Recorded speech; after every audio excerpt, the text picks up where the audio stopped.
I caught the scent of smoke before I saw the flames. It was early Saturday morning, and I was in my garage workshop, applying the final polish to a cherrywood desk I'd spent weeks crafting. I live in the quiet cul-de-sac of Maple Hollow, a neighborhood meant for peace except when the HOA president, Linda Grayson, got involved. She's the type who turns bylaws into weapons, always sporting her neon yellow VY sword like it's a crown. HA meetings under her reign felt like court trials, and heaven forbid your shrubs grew a quarter-inch too wild. For the past 3 months, my workshop had been her fixation.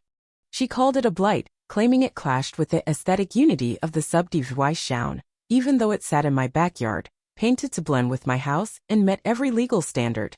I'd built it after retiring from 25 years as a carpenter. It was my haven, my retreat. Now, standing in the doorway, I watched flames claw up its side. "Call the fire department." I yelled to my neighbor Tom, who was already sprinting across the street. I grabbed the extinguisher, but it was useless. The fire spread too fast.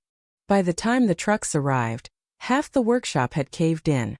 I stood there, ash-streaked and gloves fused to my forearms, while the firefighters hinted at arson. An accelerant, they said. I didn't need their report to know who was behind it. Linda. At the last HOA meeting, she'd threatened me in front of everyone. "If that workshop isn't gone by month's end, I'll see it vanish." I'd taken it as bluster until now.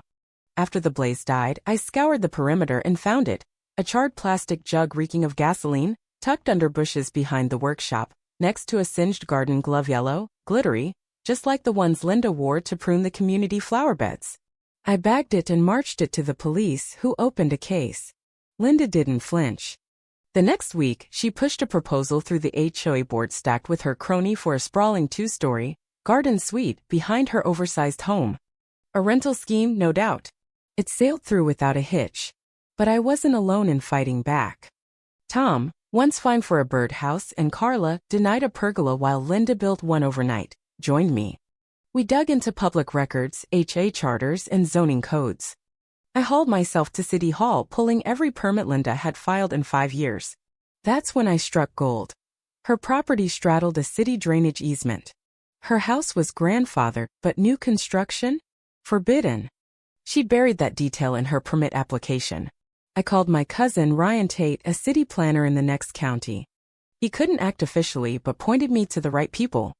I filed an injunction with the zoning board, citing the violation.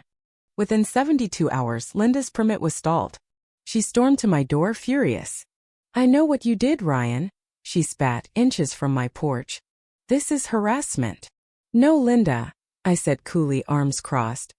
"This is me following the rules. Remember those." She vowed I'd regret it and stomped off. I knew she wasn't finished.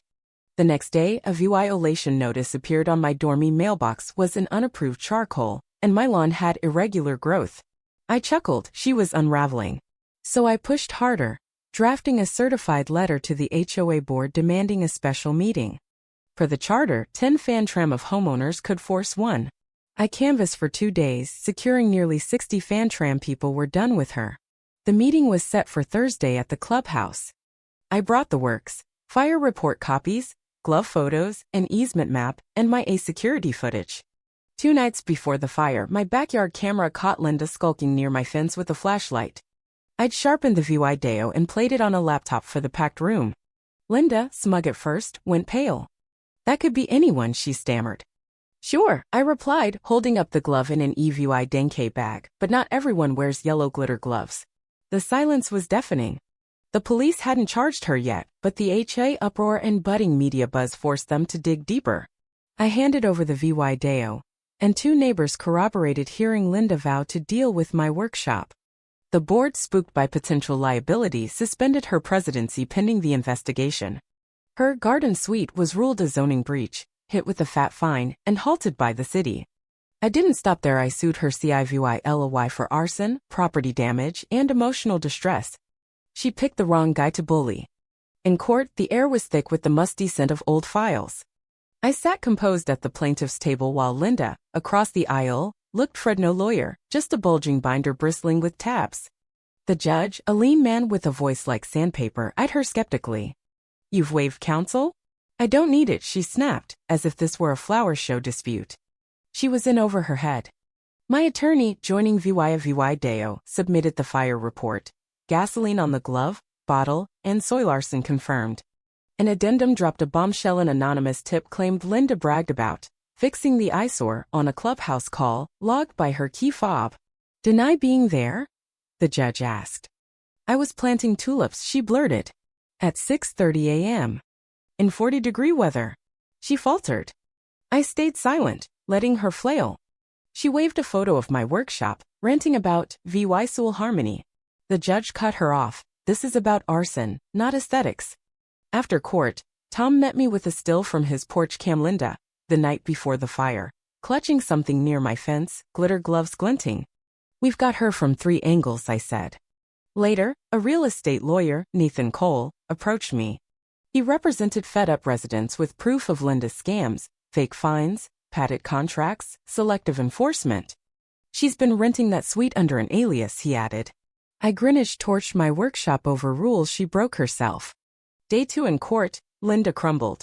My closing was brief. Denke spoke for me. Hers was a mess of excuses and tangents. The verdict came fast. Full damages plus a restraining order. Her HOA reign imploded. An audit revealed she'd funneled funds into a personal account. Charges piled up. Fraud, zoning violations. Her house hit the market, and I rebuilt my workshop stronger, smarter with a plaque.